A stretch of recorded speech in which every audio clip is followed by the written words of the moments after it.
Assalamualaikum warahmatullahi wabarakatuh. Selamat sore anak-anakku. Sudah siapkah kalian untuk kuliah hari ini? Kita hari ini akan membahas tentang desain studi epidemiologi analitik.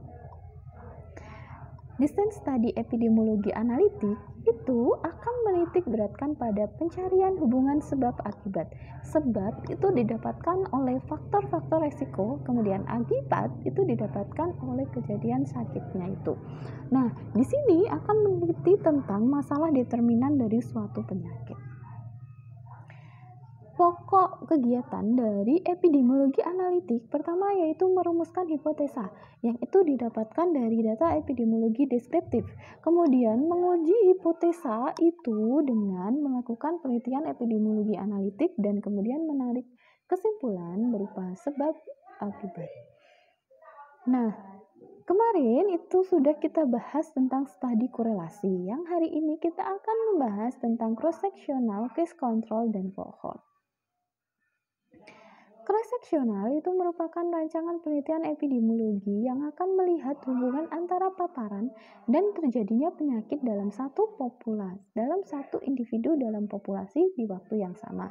Ciri-cirinya penelitian ini akan mengukur prevalensi penyakit, mengukur variabel paparan dan penyakit dalam waktu yang sama, kemudian mengukur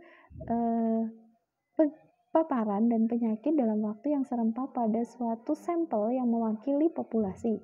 Instrumen dari penelitian ini berupa survei, wawancara, dan kuesioner. Cross-sectional itu biasanya juga disebut oleh studi survei prevalensi. Jadi di sini akan menggambarkan tentang suatu penyakit yang secara simultan pada suatu individu. Studi cross-sectional itu akan memberikan informasi tentang frekuensi penyakit dan karakteristik dari penyakit itu. Nah, sangat bermanfaat untuk pengambilan keputusan di bidang kesehatan karena mengukur status kesehatan dan kebutuhan atas pelayanan kesehatan. Dari data studi cross-sectional ini akan diperoleh tentang kasus-kasus prevalen sehingga akan memberikan prevalensi dari suatu penyakit dan memberikan informasi juga tentang faktor-faktor resiko yang akan menimbulkan sakit dan memformulasi suatu hipotesis. Nah, namun karena pengukuran antara paparan dan penyebab penyakit itu dalam waktu yang bersamaan tidak bisa melihat apakah paparan mendahului penyakit ataupun sebaliknya. Kelebihan dari cross-sectional ini adalah dapat dilakukan hanya dalam sekali pengamatan, murah, dapat memberikan informasi perencanaan, dan mengamati kemungkinan hubungan dari berbagai variabel yang ada. Kekurangannya yaitu sulit dilakukan pada penyakit yang akut dengan masa inkubasi yang pendek dan masa sakit yang pendek. Sulit dilakukan terhadap penyakit yang jarang terjadi di masyarakat. Karena paparan dan penyakit itu dilihat di waktu yang sama, maka tidak bisa melihat atau menggambarkan sebab akibat. Hanya menggambarkan karakteristik penyakit. Ini merupakan gambarannya bahwa di sini dari suatu populasi akan diambil sampel yang dia baik itu sakit kesehatan maupun tidak, kemudian dilihat paparannya. Ini merupakan gambarannya hubungan antara eksposur dan masalah kesehatan. Di sini ada contoh kasusnya yang harus kalian kerjakan.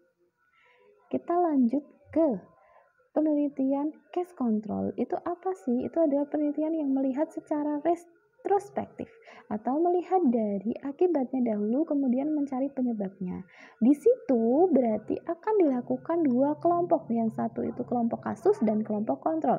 Kelompok kontrol itu merupakan kelompok yang tidak mengalami masalah itu, namun mempunyai karakteristik yang sama dengan kelompok kasus. Ini contohnya, di situ ada kelompok kasus yaitu yang menderita jantung, sedangkan kelompok kontrolnya yang tidak menderita jantung, tapi dia memiliki karakteristik yang sama. Nah, tekniknya saat penelitian ini adalah menetapkan kelompok-kelompok yang akan diteliti, menetapkan kelompok kasus dan kelompok kontrol. Ini merupakan gambarannya, jadi di populasi dibuat dua, ada yang kasus dan kontrol, kemudian dilihat paparannya. Kelebihannya bagaimana sih? Kelebihannya, penelitian ini dapat dilakukan relatif singkat, relatif murah, cocok untuk penyakit yang langka, cocok untuk meneliti penyakit dalam masa yang laten atau panjang, kemudian dapat meneliti berbagai faktor resiko sekaligus. Kekurangannya itu bias pada saat seleksi subjek. Kemudian ada ketidakefisienan dalam evaluasi paparan yang langka kecuali jika dia itu mempunyai atribut risk yang tinggi dan dia tidak bisa melihat laju insiden. Kemudian sulit untuk melihat hubungan antara paparan dan penyakit. Hanya melihat satu kaitan dengan penyakit atau efek dan sulit memilih kontrol yang tepat.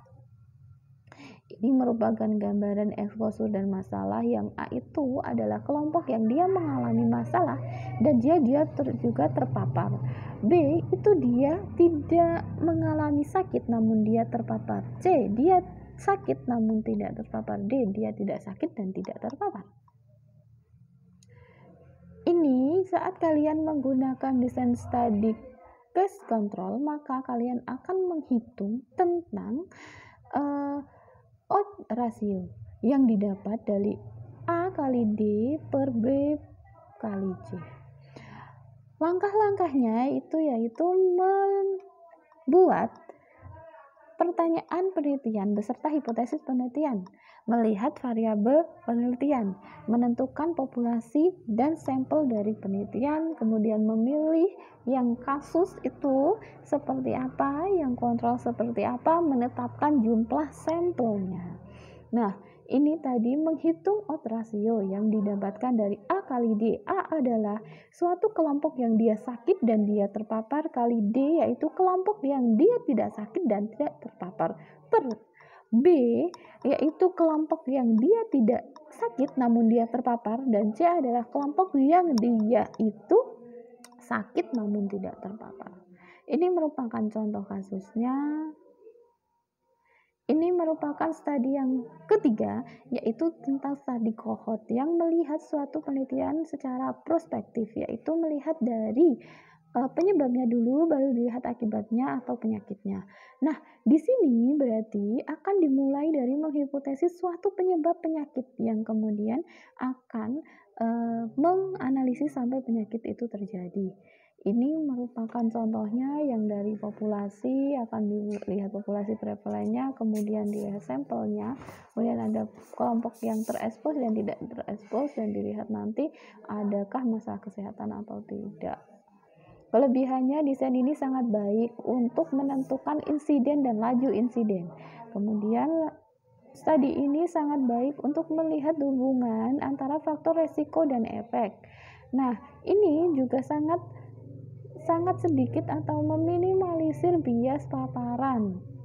Kemudian peneliti dapat meneliti efek sekaligus dalam suatu faktor resiko, cocok untuk meneliti paparan yang langka.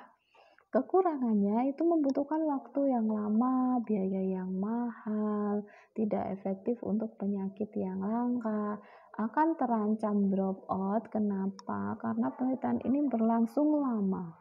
Mungkin ada penderita yang dia akhirnya meninggal atau dia pindah tempat.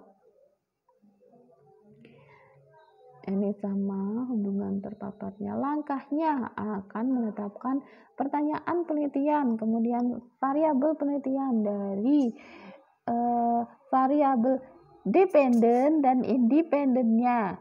Independen itu variabel bebasnya, dependen adalah variabel terikatnya. Kemudian mengidentifikasi faktor resiko baik yang internal dari subjeknya dan eksternal yang dari lingkungannya.